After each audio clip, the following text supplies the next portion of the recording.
Hey, it's Ryan with QLZ, another home edition today. We're talking with Nils. Nils, you are the founder and the bassist of the band Velvet Chains, man. You guys are pretty much a brand new band. How you doing today? Yeah, I'm doing great. Thanks for having me. And that's right, we are considered a brand new band. So yeah. Yeah, it's exciting. So your music was shared with me probably maybe like a week, 2 weeks ago. You guys obviously doing a campaign with radio right now. We're getting you, I told you about a feature called the Artist Spotlight. We got you guys on the 16th to play a song called Stuck Against the Wall, which is a song you guys have had out for maybe about maybe a month and a half right now. Always like to get some info on whatever song we're featuring on the Artist Spotlight. Always like to get some info on it. So, what do you want people to know about this song? It's kind of leave it open to you if you want to share the meaning of it, what inspired it, or just the recording process of it. But what would you like people, and especially our audience, to know about this song? Yeah, we're stoked to be on the Artist Spotlight thing. So thanks so Yeah. much. And Stuck Against the Wall, that came out about a month ago. It's a pretty deep song that we wrote a while ago. And we were looking for the right producer to work with because it's such a meaningful song.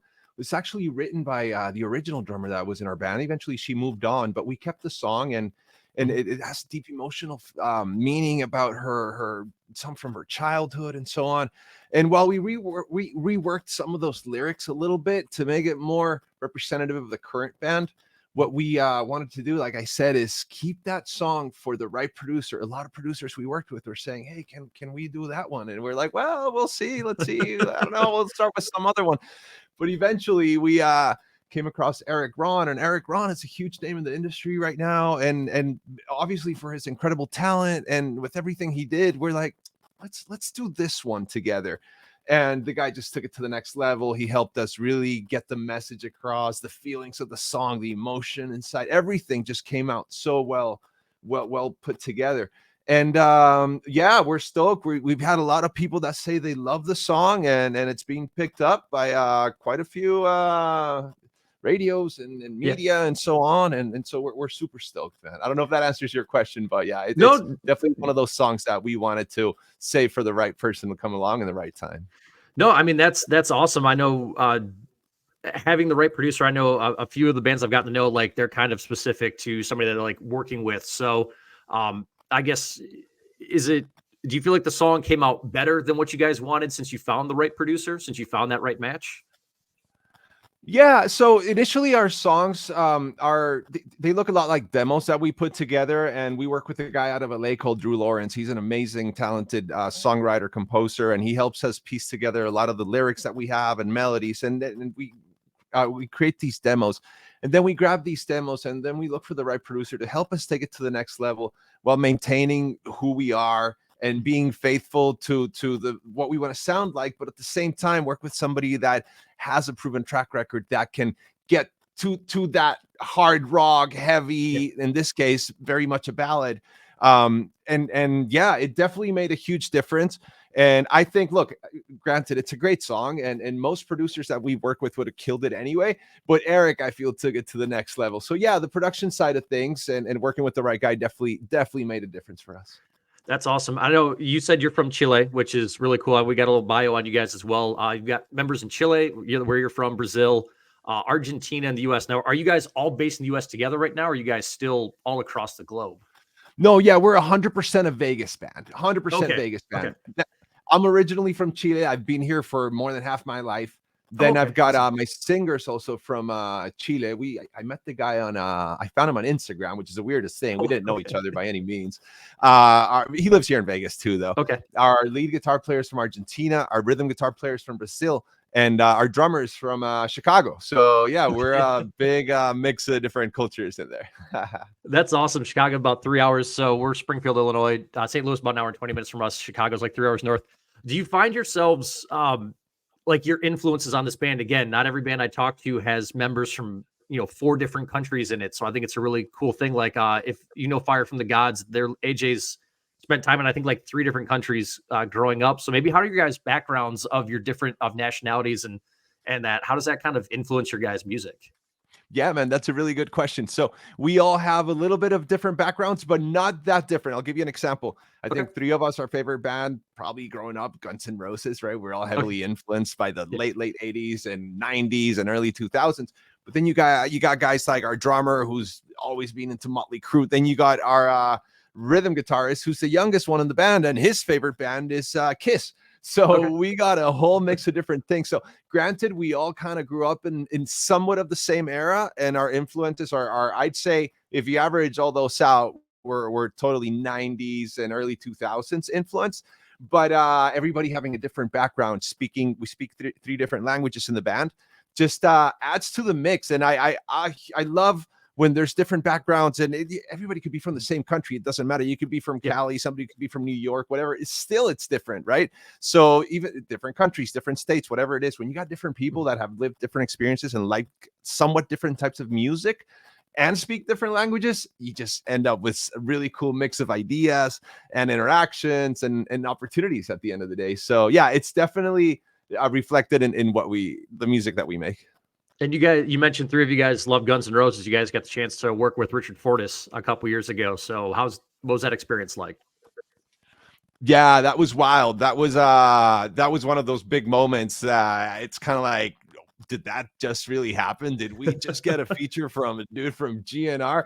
And the guy is so talented. And the first time I heard it, I was mind blown, and I'm wondering, is my guitar player going to be able to play that? It wasn't an issue at any point, right? It's just, I'm a bass player, right? I'm never going to be doing any of those crazy solos and riffs and stuff. But that was just funny. But no, super happy, stoked. Richard was such a generous guy to work with us, and so talented. It definitely took that song to the next level, and it helped us get a lot of attention from people too. It kind of made a little bit of a difference to set us aside from a lot of other bands out there.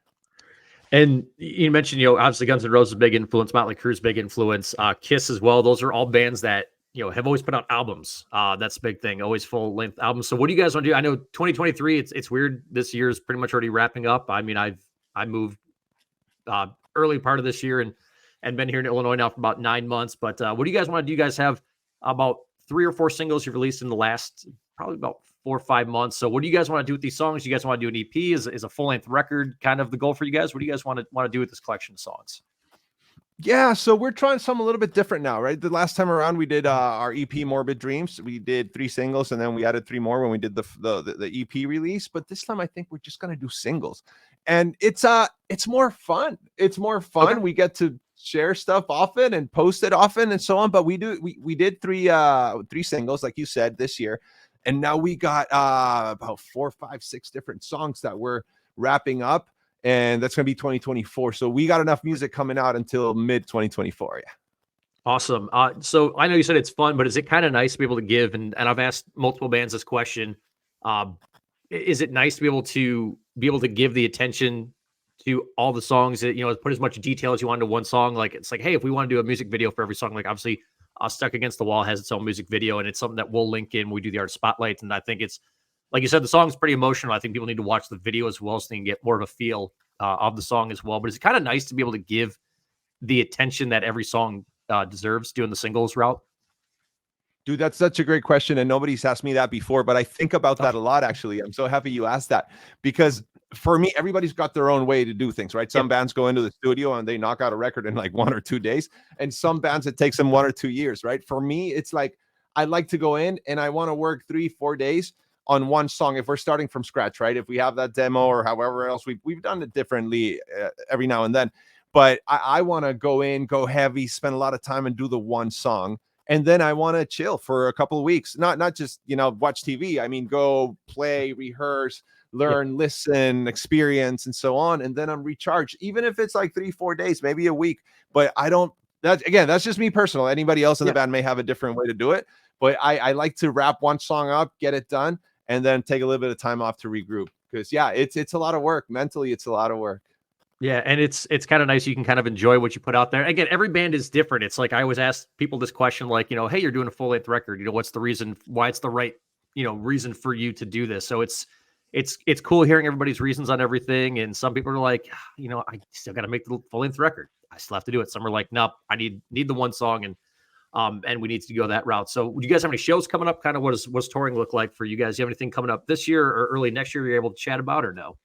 Yeah, well, we're really good friends with Todd Kearns, in case you're familiar with him, but he's he does so many different things, but his biggest claim to fame, from what the public knows him from, is that he's Slash's bass player. But the guy, again, he's a multi-instrumentalist, virtuoso, whatever. But we're opening for him because he plays quite often. Awesome. He lives here in Vegas. And we've opened for him a few times. And that's something that we will always do, no matter how big or small or whatever. He's a really good friend of ours. And so we got that coming up December 15. Other than that, we got a bunch of chips that we've got on that table for 2024. And I can't really go into much detail, but we're looking at some European stuff, some South American stuff, and some US stuff. So yeah, that's all up in the air for now, and something we'll announce it in due time. Yeah. Okay, awesome. Make sure you give the band a follow on socials, all the good stuff. And Nils, again, man, the song "Stuck Against the Wall." It's a track that we're playing the artist spotlights on November 16th, 8:30 in the morning for us, 6:30 out there early for you. And a question I have you that I ask every single band. I used to live in Wisconsin. It used to be a blog feature asking bands and band members about their favorite complete albums, your favorite no skip albums of all time. You put an album on, and from song 1 to song 10 or song 15, whatever it is, you're not skipping any tracks. So, man, some of your favorite no skip albums of all time. I mean, first one that comes to mind, I think you know what I'm going to say. I think you already know. Appetite? Yeah, that's right. It's got to be Appetite for me, number one. And, I go through phases, right? There will be times that there's other stuff that I'll listen to, and I'll listen to it hardcore 3, 4, 5, 6 months nonstop, and then I won't listen to it again for a few years. So if you ask me, the one is Appetite. Otherwise, I'd have to start and looking at my Spotify library and all.